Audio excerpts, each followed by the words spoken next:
Salam pemirsa.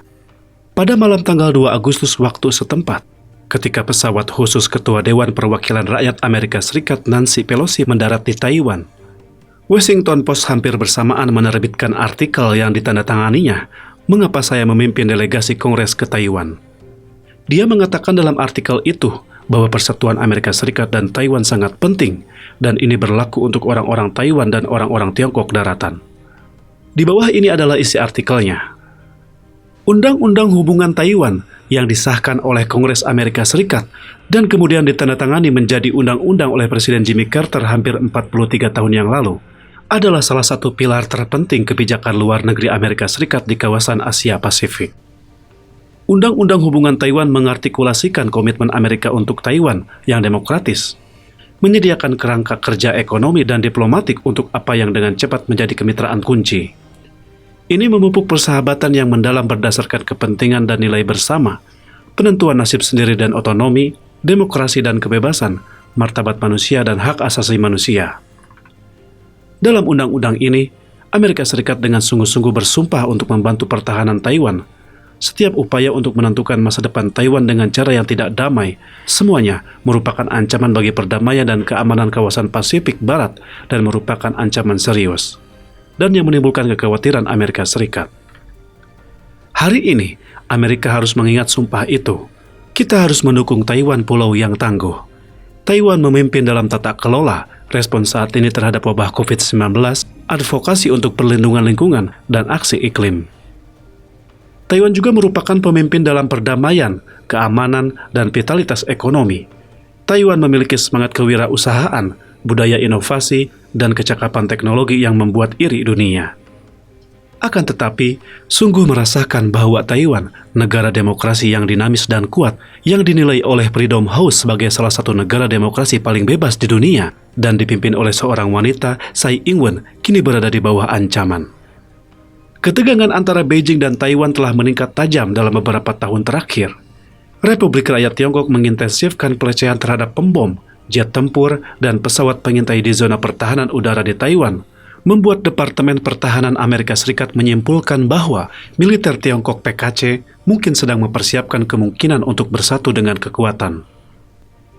China VKC juga berperang di dunia maya, meluncurkan lusinan serangan cyber terhadap lembaga pemerintah Taiwan setiap hari.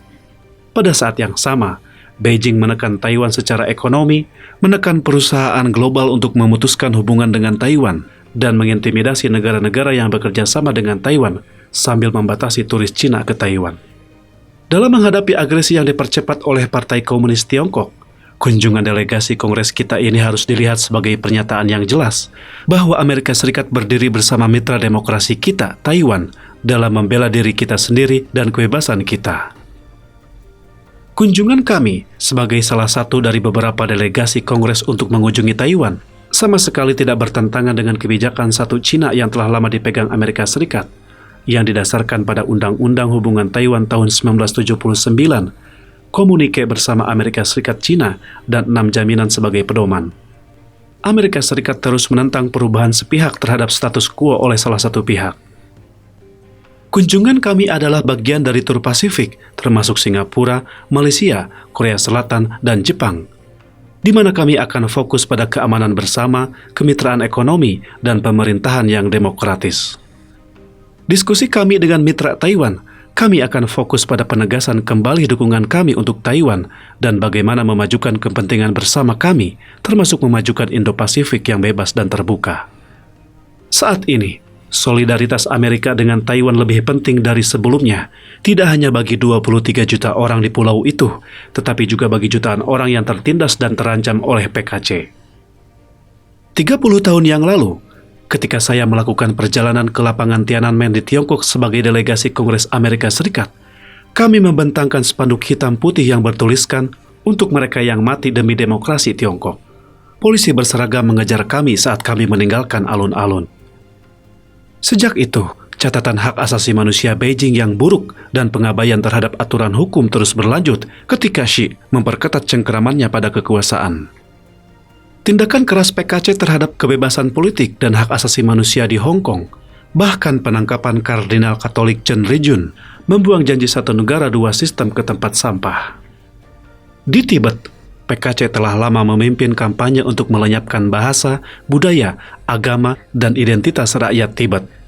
Di Xinjiang, Beijing melakukan genosida terhadap Muslim Uighur dan etnis minoritas lainnya. Di seluruh benua, PKC terus menargetkan dan menangkap aktivis, pemimpin kebebasan beragama, dan lainnya yang berani menentang rezim. Kita tidak bisa berdiam diri, sementara PKC terus mengancam Taiwan dan demokrasi itu sendiri.